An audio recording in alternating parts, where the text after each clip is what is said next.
색이 있는 세계. 한때의 만화는 모두 흰색과 검은색으로 그려졌습니다. 스크린톤이라는 투명 판박이 같은 재료를 이용하여 문이나 음영을 표현했지만 그 스크린톤 역시 자세하게 들여다보면 무수히 많은 점으로 이루어졌거나 아주 가느다란 선으로 이루어진 흑과 백의 조합이었습니다. 결국은 흑백이었죠. 하지만 그 시대는 이미 끝났고 현재 상업 웹툰의 99%는 컬러입니다. 독자들의 상당수가 아예 태어나면서부터 계속 컬러로 된 웹툰을 보고 자란 경우도 많습니다. 볼 때에는 너무도 당연했던 컬러인데 흰 원고지를 대하고 내가 채우려는 순간 아득하게 느껴집니다. 이거 어떻게 해야 하는 걸까요? 먼저 색을 칠하는 방식은 셀 방식과 브러쉬 방식으로 크게 나눠집니다. 전통적으로 구획을 정하고 거기에 페인트를 붓는 방식의 채색법은 애니메이션에서 이미 사용하고 있던 방법입니다. 아주 정확한 경계선이 존재해야만 실행할 수 있습니다. 이에 반해 브러쉬 방식은 디지털 방식의 브러쉬를 사용하여 정말 붓처럼 칠을 해주는 방식입니다. 아날로그 방식에 가까운 만큼 더 자연스러운 채색을 할 수 있고 특별히 경계선에 구애받지 않습니다. 간단하게 설명드렸는데요.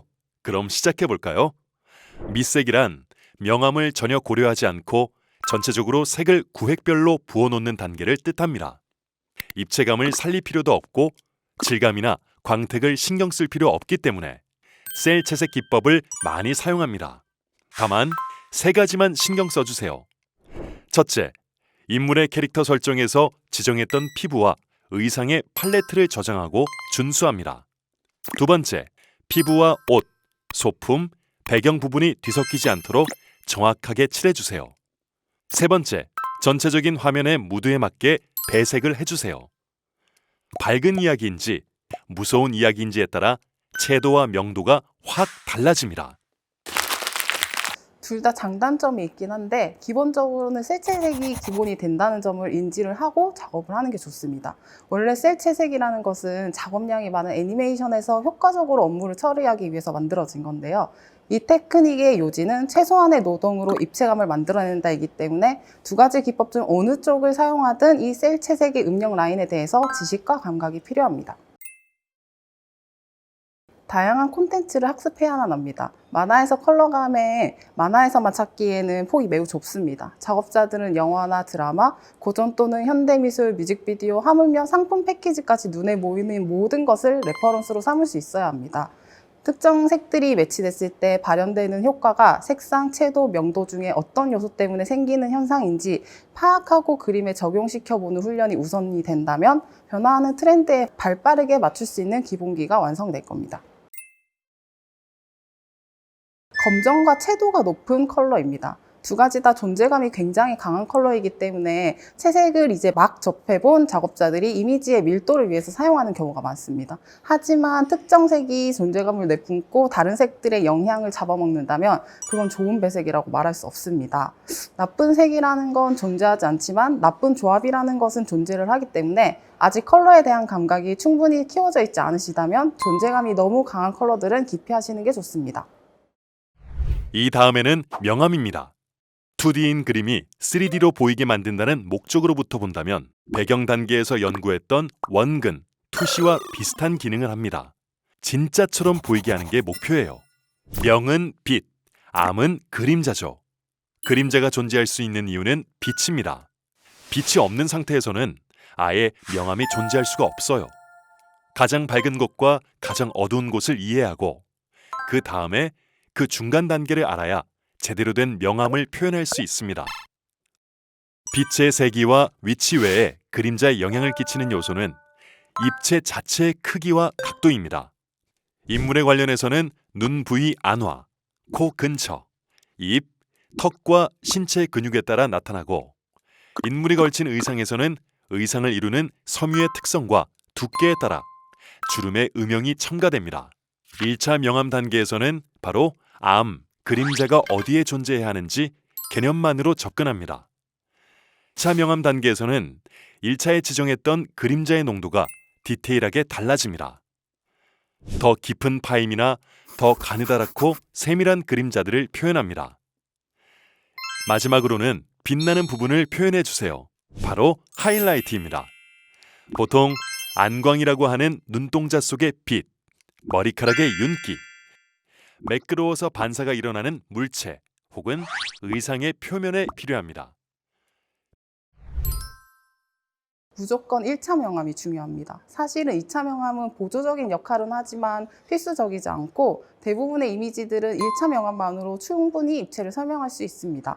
2차 명암을 작업해야 하는 경우는 대부분 1차 명암에서 명암 형태가 적절하지 않을 때 많이 이루어지기 때문에 1차 명암을 입체감으로 만드는 방법에 대해서 학습하고 익숙해진다면 작업 효율과 훨씬 자연스러운 이미지를 얻을 수 있습니다. 그렇지는 않습니다. 명암을 여러 층으로 나누는 게 만화에서는 그렇게 큰 의미가 없어요. 우리는 글을 만드는 것도 아니지만 그림을 만드는 것도 아니라는 것을 인지해야 합니다. 우리는 글과 그림이 뒤섞여서 독자들이 설득할 수 있는 모든 방법을 총동원하는 제9의 예술 만화라는 작업을 합니다. 만화에서는 글과 그림의 밀도를 잘 조율을 해야만 합니다. 글의 양과 어휘가 너무 눈에 띈다면 시각적인 정보를 독자들이 인지하기 어려워지고 그림의 밀도가 너무 가해진다면 독자들은 이야기를 읽어내기가 힘들어집니다. 한국 웹툰 중 로맨스 판타지, 판타지물의 인기가 높아지면서 이 분야가 매우 격렬한 경쟁을 하며 발전했습니다. 바로 보정에 힘을 줬다는 점이었습니다. 보통 보정은 원고에서 빛이 나게 하는 단계이기 때문입니다. 특정 부분에서 빛을 보여주기 위해 상대적으로 어두운 부분을 어둡게 해줘야 한다는 사실을 말씀드리고 싶네요. 빛을 띄우기 위해서는 어딜 어둡게 해야 할지를 중점적으로 고민합니다. 인물의 얼굴에 조명을 마구 때려주고 싶다. 그렇다면 인물의 얼굴과 가장 먼 쪽은 지금보다 어두워져야 해요. 사건이 이루어지는 시간과 공간에 현실감을 더하는 배경적인 부분에서도 보정이 필요합니다. 유리나 거울, 물 등의 반사면을 더 실제처럼 보이기 위한 효과를 준다든지 밤에 켜진 조명들의 빛 번짐을 준다든지 이게 모두 보정의 영역입니다. 몇 가지 대표적인 보정 기술을 말씀드려 보겠습니다. 먼저 색감 변경입니다. 좀 광범위한 말일 수도 있지만 명도 채도를 조정하여 작품에 맞는 특정 컬러 톤을 구현하거나 혹은 오버레이로 원하는 색을 씌운 후에 화면에서 필요한 만큼 더하거나 뺍니다. 두 번째로는 꽃이나 반짝이를 넣는 부분입니다. 로맨스 판타지 장르에서 뿐만 아니라 로맨스를 다루는 BL, 로맨스 장르에서도 사용합니다. 이 두 요소 다 무작정 많이 넣는다고 예쁘지 않거니와 특히 잘못 넣으면 의도하지 않은 웃음을 유발할 수 있습니다. 반드시 이 기술의 강한 원고를 여러 개 보면서 따라 넣어봅니다. 꽃과 반짝이를 넣는 기본 구도가 삼각형인지 사각형인지 그림체와 어울리는 밸런스가 무엇인지 실제 실습을 통해 익히는 것이 최고입니다. 마지막으로 특수효과를 조금 살펴볼까요? 바로 블러입니다. 원거리 배경에 시선이 분산되는 것을 막기 위해 주는 블러 외에도 인물의 블러를 먹일 때가 있습니다. 그 인물을 보는 캐릭터의 시야가 변화하거나 기억의 희미함 혹은 의도적으로 그 인물의 존재감을 죽이는 그야말로 흐릿함을 표현할 때도 있지만 특정 동작과 함께 특정 부위에 사용하면 그 팔이나 다리, 머리가 엄청난 속도로 움직이고 있음을 나타내기도 합니다. 또 블러는 떨림을 표현할 때에도 효과적입니다.